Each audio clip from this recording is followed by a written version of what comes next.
Welcome to NASA STEM EPDC Quick Bits Science and Engineering Practices.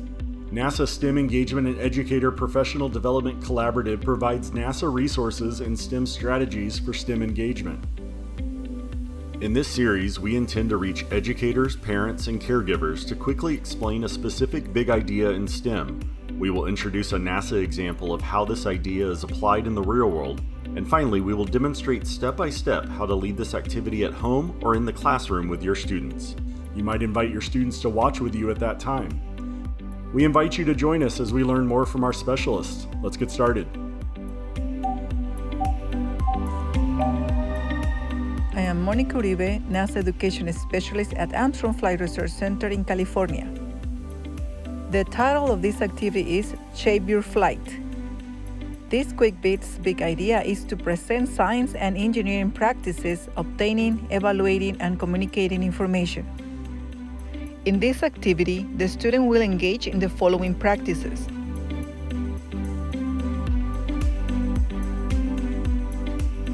Read and understand complex, grade-appropriate text and/or other reliable means to summarize and obtain scientific and technical ideas, and describe how they are supported by evidence.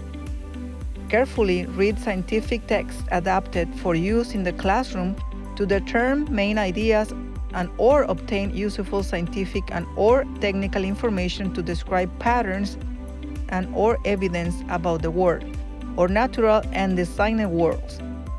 Combine the information in the written text with the content in the corresponding tables, diagrams, and/or graphs to support participation in other scientific and/or engineering practices to clarify the information and conclusions.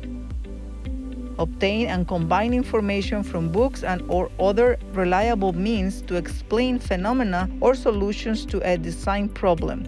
Evaluate data, hypotheses, and/or conclusions or scientific and technical text accordingly to competing information or evidence. And communicating scientific and/or technical information orally and/or in written formats, including bibliographic references, tables, diagrams, and graphs. Aeronaut X is one of NASA's next-gen STEM programs focusing on research and technology advancements in aeronautics, which have served as small steps and have been an important part of many significant NASA accomplishments known as giant leaps. Aeronaut X focuses on the latest in aeronautics and the principles of sound, especially on research to create a new generation of experimental aircraft. We will focus on the activity called Shape Your Flight. The objectives of this activity are to explore geometry and its relationship to the design of airplanes, to explain to students the forces of flight and how important they are to understanding how NASA uses these principles when designing an airplane.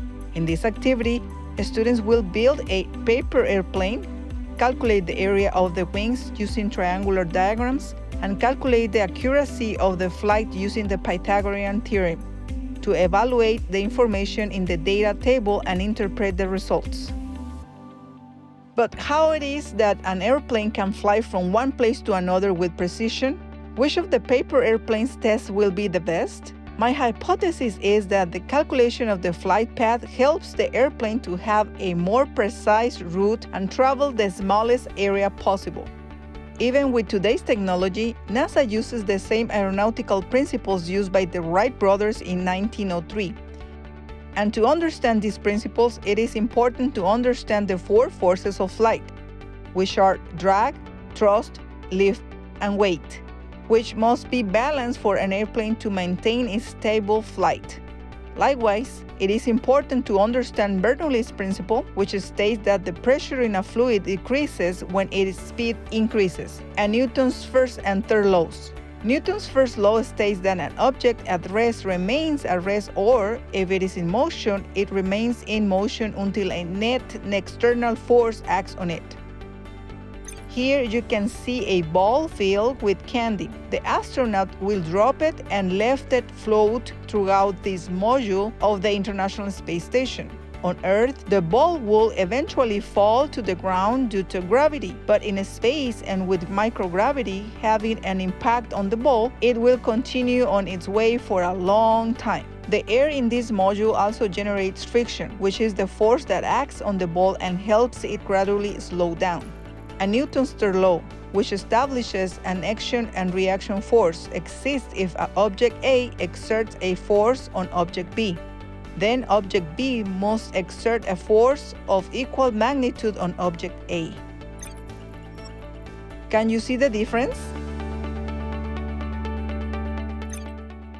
One of the main parts of the airplane that helps it fly are its wings. Aeronautics is the study of the science of flight.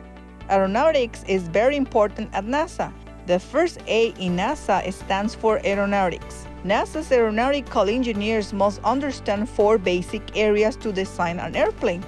Aerodynamics, which helps engineers design the geometry shape of the airplane, including the wings. Propulsion, which will help engineers determine the type of engine and the appropriate amount of force that an airplane needs. The materials and structure, and the stability and control that engineers will study to control speed, direction, and altitude. The geometry of the wings is one of the main factors affecting the lift of the airplane. The airflow, which moves faster over the top than on the bottom, results in a lower air pressure that is located at the top of the wing, which makes the wing and the airplane attached to it fly. To have a better understanding of certain aviation-related problems, it is necessary to use mathematical ideas from trigonometry. A right triangle is a 3-sided geometric figure with an angle equal to 90 degrees, which is called the right angle. This is where the right triangle gets its name. The side opposite this right angle is called the hypotenuse, which we define with the letter H. It is the longest side of the sides of the triangle. Hypotenuse comes from 2 Greek words, hypo, which means under, and teinen, which means to stretch, since this is the longest side.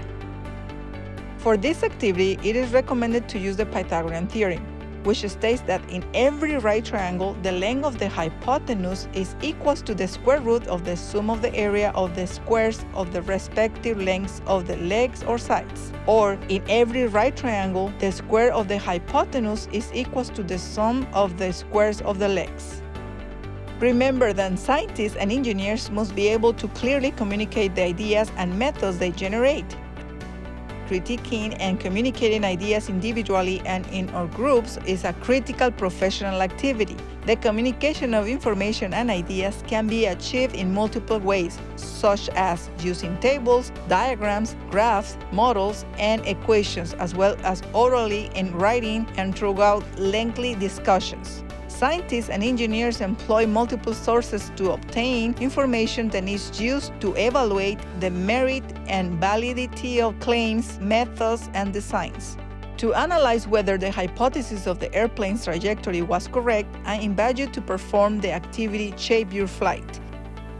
You will need the guide for the Shape Your Flight activity.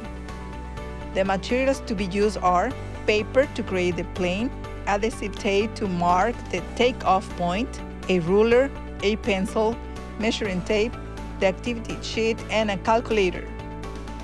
Remember that the objectives are to build a paper airplane and calculate the area of the triangular wings and the accuracy of the flight.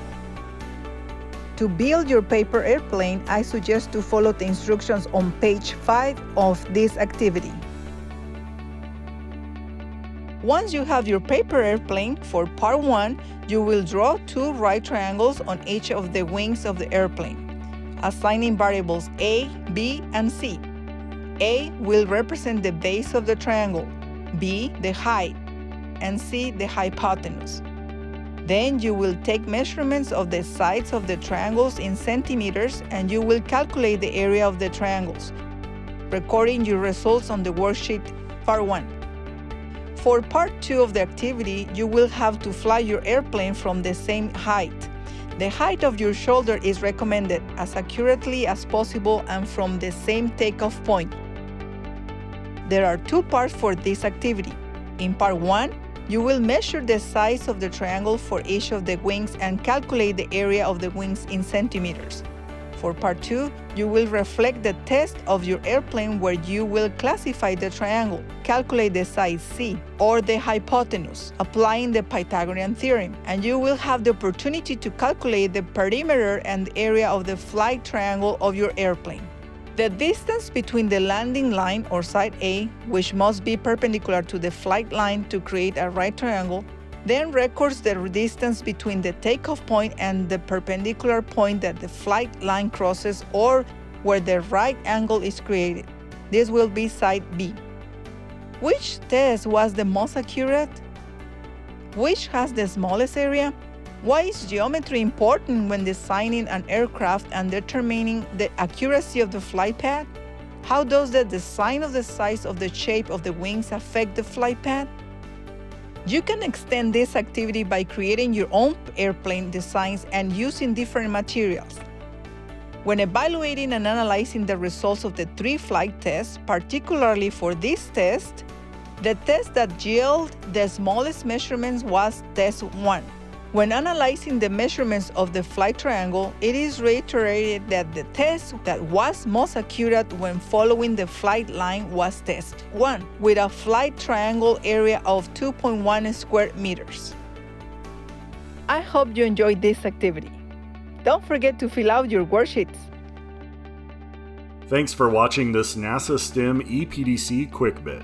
Don't forget to check out the description below for more information and links.